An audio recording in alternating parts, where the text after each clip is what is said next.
Maniwala ka sa akin. Dahil siya lang pinagkakatiwala ko.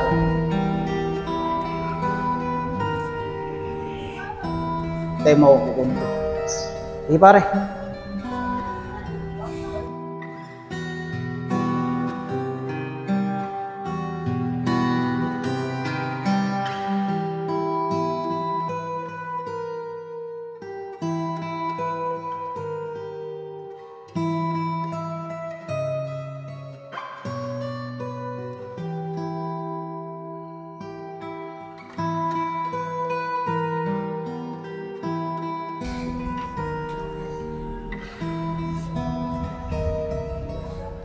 Ito na pare.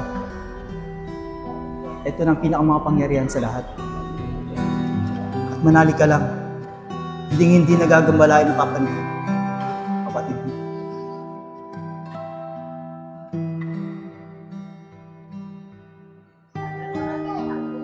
Pare, mukhang tama nga sinasabi mo. Dahil nung binigay mo pa lang sa akin to, naramdaman ko agad siya. Pero sana naman, ito na ang paraan para lubayan siya ng kapreng yun. Niwala at manali ka lang. Hindi ka nila pababayaan. Lalong-lalo ng kapatid mo. Pare, tutuloy na rin ako ha. Hanggat may oras pa. Sige na pare. Hanggat maaga pa. Sige pare, maraming salamat talaga sa iyo ha. Tapos ka talaga. Bigay mo sa kapatid mo. Solid, maniwala at manali ka lang sa kanya. Kahit ano pang kampo ng kadiliman yan, hindi obra sa kanya yan. Dahil siya ang tunay na makapangyarihan.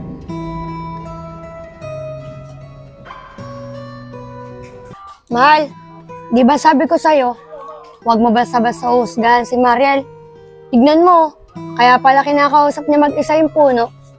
Nagugustuhan pala siya ng kapre. Kaya nga mahal nagkamali ako. Pero mahal, sa isang banda, naaawa ko kay Mariel. Ano kayang gagawin ng mga kapatid niya sa kanya? Kaya mahal, sa susunod, huwag ka basta-basta manghuhusga ng tao. Paano kung narinig ka ng isa sa kapatid nila na sinasabihan mo siya na nasisiraan na siya ng ulo, eh di napaaway ka pa. Pero mahal, narinig mo ba yung sinabi ng kuya niya kahapon na may kakausapin daw siyang tao? Siguro, yun na yung makakatulong sa kanila. Mahal, si Oscar yun ah. Oscar! Saglit lang! Tulapong! Kayo pala! Ano yung sasabihin niyo sa akin? Tol, sasabihin namin sa'yo, yung ate mo kasi, nakita namin siya ni Sino nakakaraan. Kinakausap niya yung puno. Sa may kalapit niyo. Eh wala namang katao-tao dun. Ah, yun ba? Alam ko na yun. Dahil mismo ako, ang nakasaksi, na kinakausap nga niya ate yung puno. Ipapakilala pa nga daw niya ako eh. Dante daw yung pangalan. Pero, alam nyo ba? Sabi sa akin ni kuya, may nakakagusto daw kay ate. Kapre. Oscar, totoo pala yung sinasabi sa amin kahapon ng kuya mo na may nagkakagustong kapre sa ate mo. Uy, Igoy! Saglit lang. Meron ka din dapat malaman. Sige po Ate Shane, ano po ba yun? Nung nakita mo si Mariel na kinakausap niya mag-isa yung puno, nagugustuhan pala siya ng kapre. Ate Shane, paano mo naman nalaman na nagugustuhan siya ng kapre? Eto, si Oscar, kapatid niya. Sinabi niya sa amin lahat. Akala ko ba naman kasi, sisiraan na siya ng ulo. Pati ba naman puno, kinakausap niya. Brad, pwede ba? Huwag kang magsasalita ng ganyan sa ate ko. Dahil hindi siya nasisiraan ng ulo ah. Brad, di mo ba narinig sinabi ko? Akala ko, nasisiraan na siya ng ulo. Brad, ay sayusin yung pananalita mo ah. Ate Shane, ang hina naman umintindi yun. Napagkamalan ko lang, nagalit na. Paano? Diyan muna kayo, bibili lang ako. Tignan mo, mahal, oh. Napagkamala lang ni Igoy na nasisiraan ng ulo si Mariel. Nagalit kagad si Oscar. E paano pa kaya kung sa'yo narinig yun? Eh di nag-away lang kayo. Tara na nga. Sige, sa susunod, di na lang ako magsasalita na hindi maganda. Tara.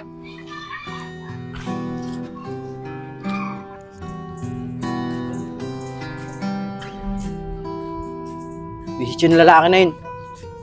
Pati si ate, Pinagkakamalan niya may sira ang ulo.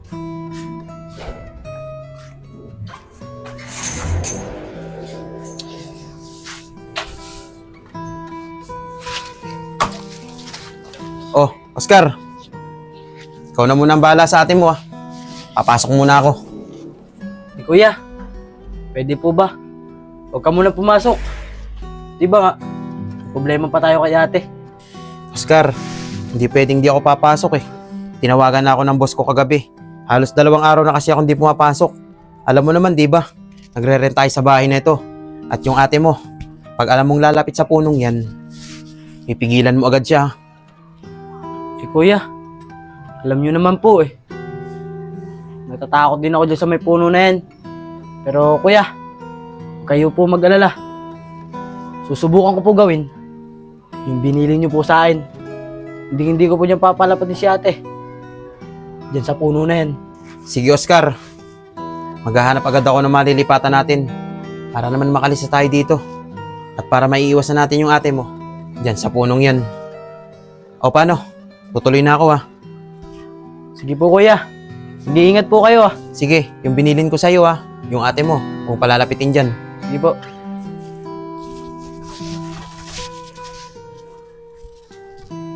Ano na ba nangyayari kay ate? Pati kay kuya, naawa na ako. Ito kasing puno na to eh. Siya lahat may kasalanan.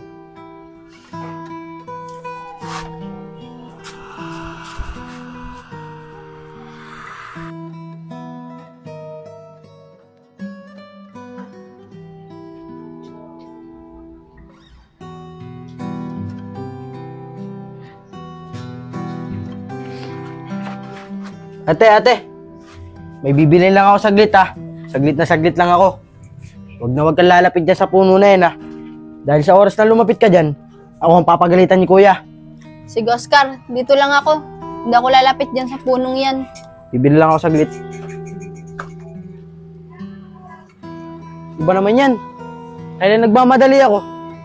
Tsaka wala yung bibiling ko. Makahanap nga muna dun.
Saglit lang, Mal. Susuka ako. Ayan! Iinom-inom ka, hindi mo pala kaya. Tapos ako ang papahirapan mo ngayon. Eh, Mal. Nayaya ako ng barkada ko eh. Susunod, pag palagi kang ganyan, bahala ka na sa buhay mo ha. Gimal, di na ako magpapakalasing ng gusto. Pero teka, ba't tayo dito dumaan? Eh mas malapit dito eh. Sige, matapang naman ako ngayon eh. Ako naman muna. Tara.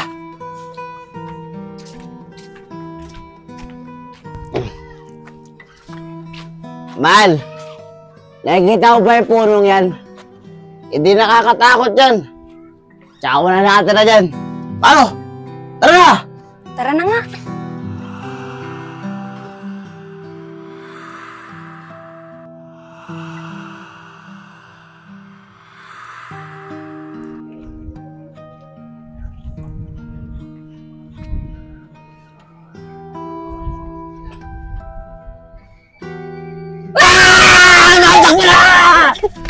Mahal, bisa mo! Oscar! Oscar! O, Bong. Shane, ba't nangihingi nyo? Ano bang nangyayari?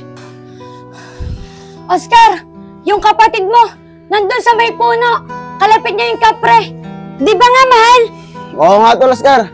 Kitang-kita ng dalawang mata namin na magkalapit sila ng kapre. Ano, Shane? Totoo ba yung sinasabi mo? Oo, Oscar. Totoo yung sinasabi namin.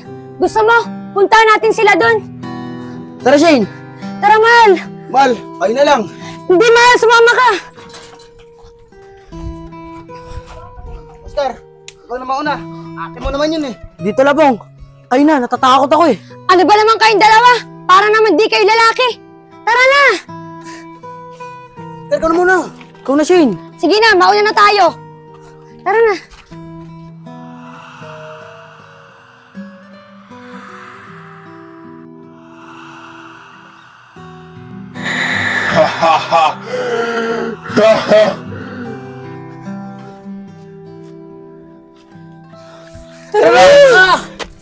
Tara na. Kuya! Ano ba naman kayo tatlo? Ba't kayo tumatakbo? Kuya! Si ate! Nasa puno! Kalapit niya yung kapre! Opo, kuya. Totoo po yung sinasabi niya. Kaya nga po. Totoo ba? Sige, tara. Punta natin yung ate mo. Kuya! Huwag na! Baka mamaya kung ano pa mangyari sa'yo! Oscar, magtiwala ka sa akin. Tara, punta natin sila.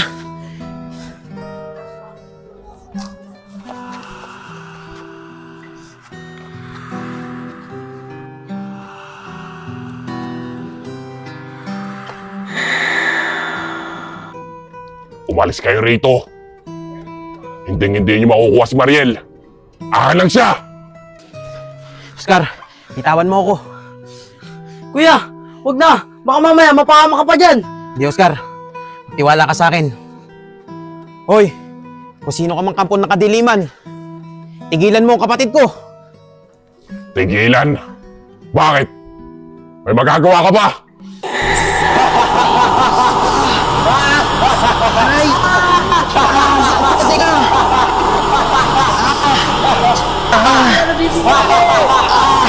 Tama na! Ang sakit sa tenga! Ito na pare. Ito na ang pinakamakapangyarihan sa lahat. At manali ka lang. Hindi nagagambalain ng kapandihan. Kapatid mo, maniwala at manali ka lang sa kanya. Kahit ano pang kampo ng kadiliman yan, hindi obra sa kanya yan. Dahil siya, ang tunay na makapangyarihan. Oh! Ano yan? Huwag niyo dikit sa akin yan! Sige, hindi ko didikit sa ito. Pero tigilan mo ang kapatid ko. Sige! Titigil ako ang kapatid mo! Basta huwag mo lang dikit sa akin yan! Oscar, kunin mo ang kapatid mo, bilis! Kuya! Sige na, bilis kayo, dali! Sige na! Bisa mo! Nagagabalaan ang kapatid mo! Basta ilayo mo ng kapatid mo sa akin!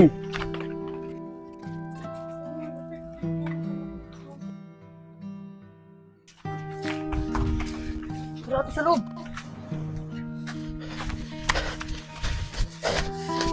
Oscar, Mariel, bilisan nyo. Kunin nyo ng gamit nyo. Aalis tayo dito. Kuya, ano nangyari? Tsaka ko na lang sasabihin sa'yo. Bilis, kunin nyo na. Kuya! Okay na po! Nakuha ko na lahat ng gamit natin! Sige, tara na. Alis na tayo. Pong! Shane!